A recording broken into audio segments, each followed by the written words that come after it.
Hello, नमस्कार। आज हम बात करेंगे टाटा मोटर्स कंपनी के स्टॉक्स के बारे में और जानेंगे इसके इम्पोर्टेंट सपोर्ट और टारगेट के बारे में। साथ ही हमारा वीडियो आपकी एजुकेशन के लिए बाय सेल की कोई एडवाइस नहीं है। फिर भी आप ट्रेड करते हैं तो अपने फाइनेंशियल एडवाइजर से जरूर कंसल्ट कीजिएगा। तो चलिए वीडियो की शुरुआत करते हैं। यहाँ पर अगर आप देखेंगे तो स्टॉक्स में आपको बहुत बढ़िया एक के बाद एक लो बनाते हुए स्टॉक्स डाउन ट्रेंड में दिखाई दे रहा होगा। यानी कि जिस किसी ने भी इस स्टॉक्स में ऑप्शन में काम करता होगा तो उनको एक बहुत बढ़िया प्रॉफिट देखने को मिला होगा, क्योंकि स्टॉक्स लगातार डाउन ट्रेंड को इंडिकेट कर रहा था और स्टॉक्स ने इस लो को बनाया था 759 रुपए को। फिर स्टॉक्स ने यहाँ पर लो बनाया था 717 का और ये लो बनाते बनाते स्टॉक्स गया था यहाँ पे 535 रुपए के आसपास। तो अब मैं आपको एक ऐसी बात बताने वाला हूँ कि अगर आप स्टॉक मार्केट में काम कर रहे हो और आपको कुछ भी नहीं पता है, तो आपको केवल 2 चीज़ देख करके पता चल जाएगा कि स्टॉक्स जो है ऊपर की तरफ जा रहा है या नीचे की तरफ जा रहा है, ठीक है? दूसरी बात, हमारा वीडियो केवल और केवल एजुकेशन के लिए है। बाय सेल की बिल्कुल भी एडवाइस आपको किसी भी वीडियो में नहीं दी जा रही है। अगर आप फिर भी बाय करते हैं तो अपने फाइनेंशियल एडवाइजर से ज़रूर कंसल्ट कीजिएगा। तो यहाँ पर हम सबसे पहले जो हमने लो को एनालिसिस किया, उसके बाद हम एनालिसिस करेंगे कि स्टॉक्स ने जो लो बनाया है उसको आप मार्क करें।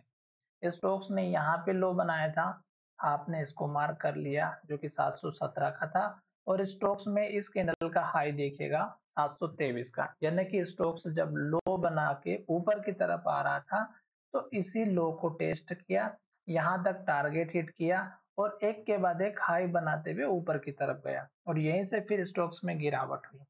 अब स्टॉक दोबारा जब इसके पास आया तो फिर से स्टॉक्स ने यहाँ पर एक कैंडल बनाई इन्वर्टेड हैमर और 740 या 42 के आसपास का एक इम्पोर्टेंट टारगेट को हिट किया।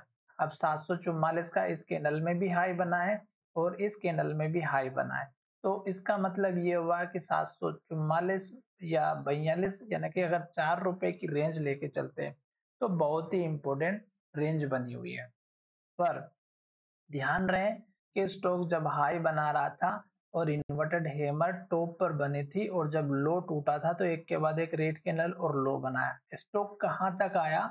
स्टॉक्स के इस वाले सपोर्ट लेवल तक और स्टॉक्स ने यहीं पर सपोर्ट लिया। फिर जब स्टॉक्स ऊपर गया तो इस लेवल को ब्रेक नहीं कर पाया 696। फिर इस कैंडल में भी देखिएगा 696 और फिर जब स्टॉक्स यहाँ पर एक अच्छी रैली बनाते हुए सपोर्ट इसी लेवल को लेकर के ऊपर की तरफ गया तो इस कैंडल में अगर आप देखेंगे तो 706 रुपए का हाई बना और क्लोजिंग 700 रुपए की हुई।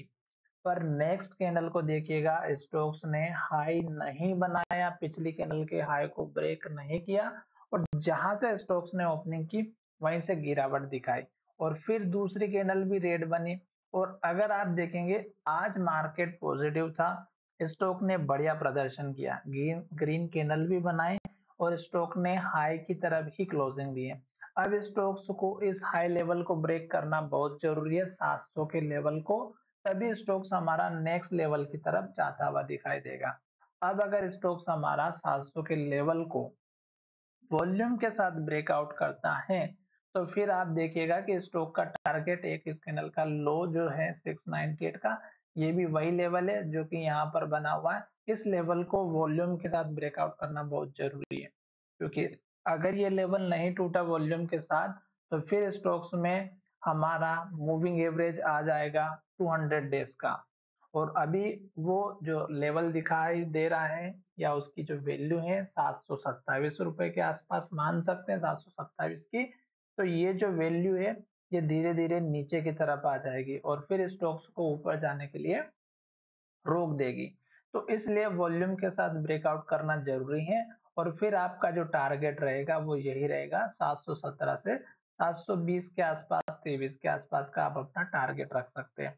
इससे बड़े टारगेट की उम्मीद हमें तब करनी है जब स्टॉक्स हमारा 200 डेज के मूविंग एवरेज को वॉल्यूम के साथ ब्रेकआउट करे और उसके बाद का टारगेट इस कैंडल का हाई 740 के आसपास का रखना है।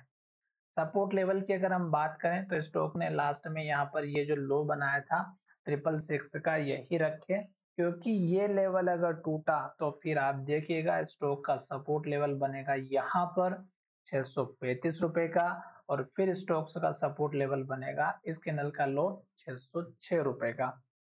आशा करता हूँ कि वीडियो आपको बहुत अच्छा लगा होगा।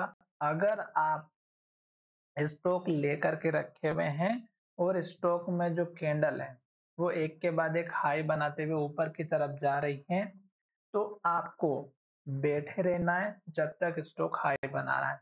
और अगर स्टॉक रेड कैंडल बना रहा है, जैसे कि यहाँ पर देख सकते हैं, यहाँ पर भी देख सकते हैं, इस तरह की रेड कैंडल अगर बना रहा है तो आपको बिल्कुल भी एंट्री नहीं करना है और ना ही एवरेजिंग करना है। तो चलिए वीडियो को यहाँ विराम करते हैं, और आपने किस प्राइस पे टाटा मोटर्स के स्टॉक्स को लेकर के रखा है कमेंट करके जरूर बताइएगा, और आप कहाँ से हो ये भी आप कमेंट करके बताइएगा। धन्यवाद, मिलेंगे नई वीडियो में।